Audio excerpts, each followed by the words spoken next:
Brilliance of the seas. Now, today marks 3 months that George has been missing. Still, no answers, no arrests, and too many questions about the cruise line's behavior. So we stepped up our investigation. We've talked to more witnesses, created a timeline, and we sent Scarborough country producer Rich McHugh aboard that very ship. He's with us tonight. Rich, thanks so much for being here. The one thing we wanted people to know about is how that cruise line handled security at 4 a.m., the time that George Smith IV vanished. You were on the ship. Talk about the security measures that they've put in place since George's disappearance to make sure an incident like this doesn't happen again. Have they done anything? Well, it's a good question. That was one of my objectives when I went on the cruise, and I retraced George's steps basically at 3:45 and 4 a.m.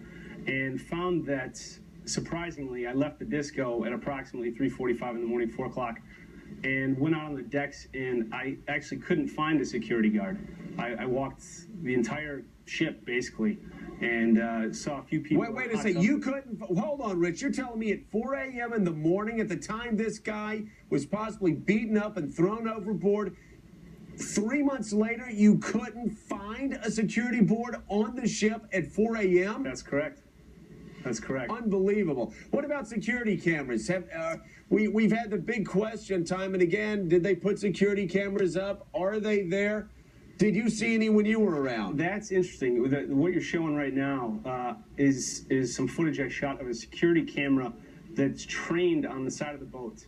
And the reason I shot that is because if in fact someone were on that awning and pulling a body over, there's most likely a recording of that exact spot. And we hope that that's been turned over to the FBI, but we don't know. The cruise line wouldn't tell us. But yes, there are plenty of security cameras on the boat. There's none in the hallways, and in some of the common areas I couldn't find any. So if you were trying to figure out who was in the hallway with George at 4 in the morning, it might be impossible. But Rich, we saw awnings, by the way. Were those the awnings that George's body allegedly fell onto at 4 a.m. in the morning? Yes, that was. There's actually the footage you're going to show right now is footage from George's room, and it's going to look out onto the balcony where he would have fallen. And surprisingly, you can see where they might have painted over, and I'm convinced of it, that it's a new spot. And the other surprising thing to me was how short the distance was. It's really... I was just going to say, from your video shot, doesn't look like it's maybe a couple stories. Not far at all. It's actually 21 feet. I measured it because I knew people were going to ask me it when I got back. And, it's not something for me to decide, but 21 feet, I was on that balcony thinking if I had fallen over or gotten thrown over, would I actually die? I didn't think so. That was not far enough. Nope. Now, you also talked to a crewman who, we had an attorney on, his client accused a crew member of separating the honeymooners and taking the bride upstairs. Talk about that part of the story. Right. That was one of my objectives going on the cruise ship. There was talk of a guy named Lloyd, who's a casino manager on the ship. And I thought if I could talk to him, I might be able to get some more information. Well, on day 3 of the cruise, I was able to speak to him. I walked up to him and I introduced myself and I said, look, this is who I am. And, some people are pointing the finger at you in the United States. What's your story?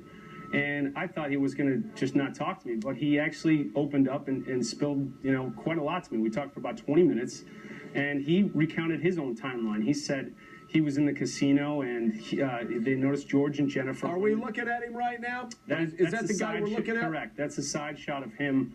I wasn't able to get direct footage of him, but okay, so let me clarify again. The California teen who is a possible person of interest has said it was Lloyd, this crew member, who left with Jennifer at 4 in the morning, separated Jennifer from George, and took her someplace. So go ahead, keep talking. Correct. So the interesting thing about this is, in our conversation, I said, "What's your timeline?" He said, "Well, they came in the casino. They were gambling a lot. They looked like they were drunk. They were with these Russian kids, and the Russian kids slammed down a bottle of absinthe on one of the blackjack tables. et cetera, et cetera. And then we met them up in the disco later.